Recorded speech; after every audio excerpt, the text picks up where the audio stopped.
హైందవ ధర్మం, సనాతన ధర్మం ఇలాంటి మాటలన్నీ మాట్లాడటం కాదు, సినిమాల్లో కూడా చూపించాలి.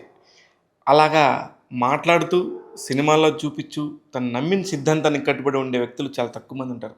ముఖ్యంగా రాజకీయాల్లో చాలా కష్టం.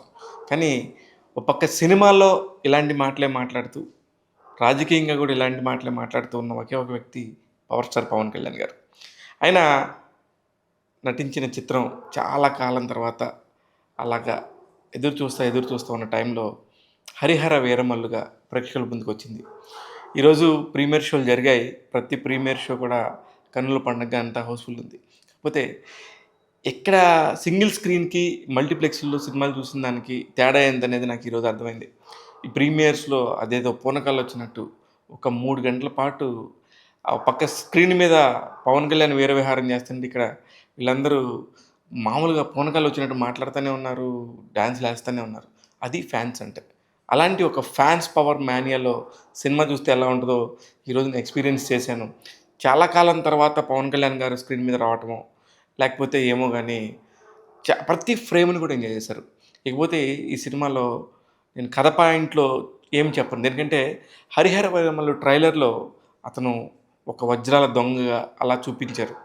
ఔరంగజేబుకి ఈ వజ్రాల దొంగకి, మచిలీపట్నంలో ఉన్న ఈ వజ్రాల దొంగకి, ఢిల్లీలో ఉన్న ఔరంగజేబ్‌కి మధ్య ఎట్లాంటి బ్రిడ్జి ఏసి ఆ సినిమాకి సంబంధించి ఒక్కొక్క పాయింట్ ఎలా ముందుకు తీసుకెళ్లారనేది సినిమా చూడాలి.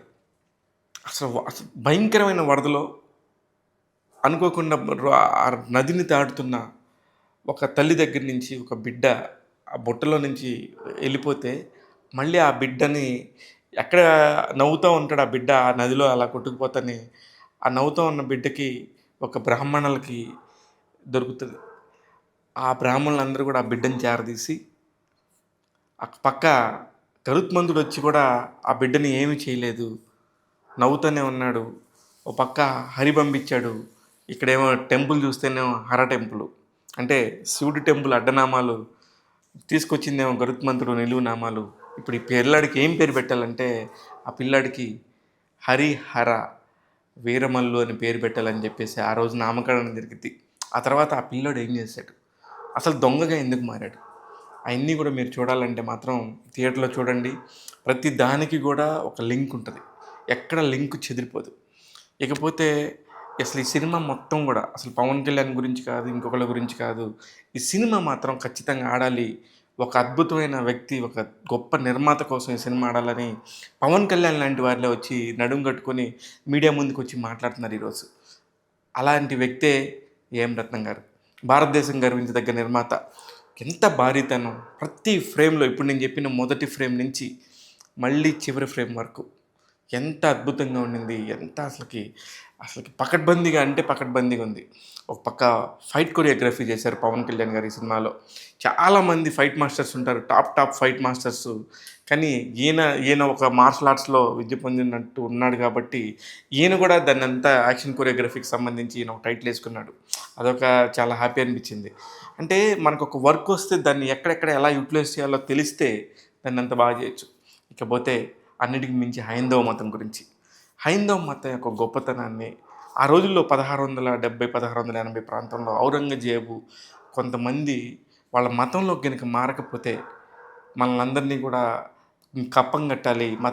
మతంలోకి మారకపోయినప్పుడు పన్ను కట్టాల్సిందే అని చెప్పేసి చేస్తే, మా దేశంలో ఉంటూ ఎక్కడెక్కడి నుంచో వచ్చి మీకు మేము పన్ను కట్టేదేందని ఎదురు తిరిగిన హైందవుల కథ ఇది. అలాంటి ఒక కథలో ఈ ఈ 'హరిహర వీరమల్లు' ఎలా ఇరుక్కున్నాడు, ఎలా సెట్ చేశారనేది చాలా బ్యూటిఫుల్‌గా అనిపించింది.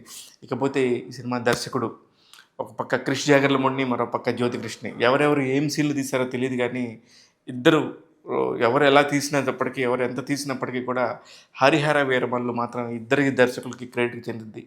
ఇకపోతే వీళ్ళందరూ ఒక పక్కనుంటే నాకు కీరవాణి గారు ఒక్కరు ఒక పక్కన కనిపించారు. అసలు ఆయన మ్యూజిక్‌తోని అసలు మొత్తం ఉర్రూతలూగించారంటే నమ్మాలి. ఎందుకంటే కాసేపు గుడిలో ఉన్న ఫీలింగ్ ఉంటది. కాసేపు పవన్ కళ్యాణ్‌తోని పవన్ కళ్యాణ్ లాగా ఉన్నట్టు ఆ సినిమాలో ఓల్డ్ సినిమాల స్టైల్ ఉంటది. ఉత్తరాంధ్ర యాసలో పవన్ కళ్యాణ్ పాడే పాటలుంటాయి. అలాంటి ఒక పాట.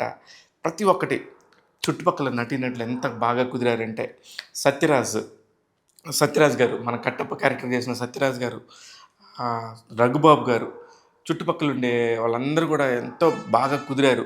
ఇంకా ఔరంగజేబ్ పాత్రలో అయితే బాబీ డియోల్ పర్ఫెక్ట్‌గా కుదిరాడు కానీ, ఈ సినిమాకి సంబంధించి మధ్య మధ్యలో జూమ్ కట్స్ లాగానే వస్తాయి. నెక్స్ట్ సినిమాలో ఏమన్నా పార్ట్ 2లో ఏమన్నా రావచ్చేమో కానీ ఎక్కువ అతని పాయింట్ ఆఫ్ వ్యూలో అతను కరెక్ట్‌గానే ఉన్నాడు. ఇకపోతే ఆహ్, మనకు సంబంధించిన సుబ్బరాజు, సునీల్ వీళ్ళందరూ ఫ్రెండ్స్‌గా, నాజర్ ఒక క్యారెక్టర్. ఇంకా హీరోయిన్ చాలా చాలా బాగుండింది 'నిధి అగర్వాల్'. మామూలుగా అయితే ఆమెకు అంతకుముందు అంత పెద్ద సినిమాలు ఎప్పుడు పడలేదు. ఇకపోతే మధ్యలో కనువిందులు చేయటానికి 'పూజిత పొన్నాడ', 'అనసూయ' ఒక సాంగ్ ఒకటి. పవన్ కళ్యాణ్ జస్ట్ అలా ఇలా అంటే మూవ్‌మెంట్ అంటేనే జనాలందరూ కేరింతలు కొడుతున్నారు. అంత బాగా అతను కూడా స్టెప్పులేయటం గానీ, సినిమా కోసం ఫైట్ సీక్వెన్స్‌లు గానీ, రకరకాల కుయుక్తులతోని అవతల వాళ్ళ దగ్గర ఎలా జయించాలనేది గానీ, ఇలాంటి అనేక పన్నాగాలుంటాయి. చాలా చెస్ గేమ్ ఆడినట్టుంటది ఈ సినిమా మొత్తం గూడా. చాలా చాలా బాగా వీళ్ళొక చిన్న కథ పట్టుకొని, ఆ చిన్న కథని ఈ మచిలీపట్నం టు ఢిల్లీ ఎళ్ళే మధ్యలో ఎళ్ళుకున్న కథలు. ఇకపోతే ముస్లిమ్స్‌ని కూడా ఆయన దగ్గరికి తీసుకునే విధానం, చిన్న పిల్లల్ని దగ్గరికి తీసుకునే విధానం, హైందవ మతం గురించి చెప్పిన విధానం, ఇలా రకరకాల పార్ట్స్‌గా ఉంటాయి. ప్రతి ఒక్క పార్ట్ గూడా ప్రతి ఒక్క దగ్గర గూడా ఆలోచించే విధంగా ఉంటది.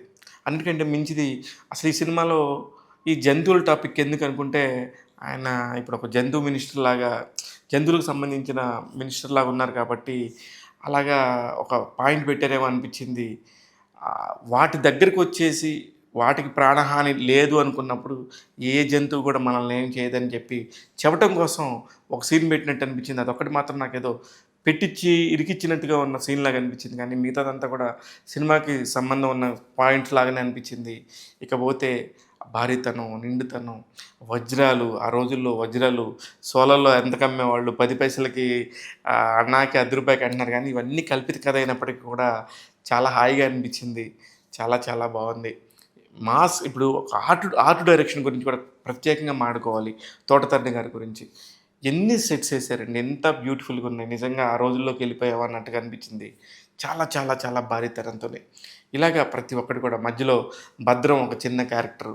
ఇలాగ చాలా చాలా మంది చిన్న చిన్న క్యారెక్టర్‌లేసారు. ఇకపోతే జయసుధ గారి అబ్బాయి నిహాల్ మాత్రం చాలా బాగున్నాడు. నిహార్ కపూర్. చాలా అంటే చాలా అంత హైట్ ఉండటం వల్ల అతనికి కూడా కొన్ని క్యారెక్టర్స్ సూట్ అయింది. ఇయన్నీ కూడా చాలా చాలా బాగున్నాయి. ఇన్ని బాగున్నాయి అంటున్నారు కదా! మరి బాలేనిదేంటి? బాలేనివి కూడా ఉంటాయి. ఈ సినిమాలో కొన్ని గ్రాఫిక్స్ కొన్ని పర్టిక్యులర్‌గా ఎక్కడన్నా కొన్ని కొన్ని సీన్స్ దగ్గర మాత్రం అర్థమైపోతుంది. కానీ ఒక 10, 15 సార్లు మాత్రం ఒక సూపర్ మూమెంట్ అనేది ఒక హై మూమెంట్‌కి తీసుకొస్తారు.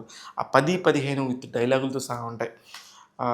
మా ప్రజలందరూ కూడా మీ కళల్లోకి చూడాలని ఒక సామంతరాజుని అడుగుతాడు. అడిగితే ఎందుకంటే రాజుండేది పాగా పెట్టుకోవడానికి కాదు కదా! తల గూడా ఉందని తెలియాలి ప్రజలందరికీ. అందుకే మీ కళల్లోకి వాళ్ళని చూసే అధికారం అంటే, అణగారిన వర్గాలు ఎంత ఇబ్బంది పడుతున్నారు.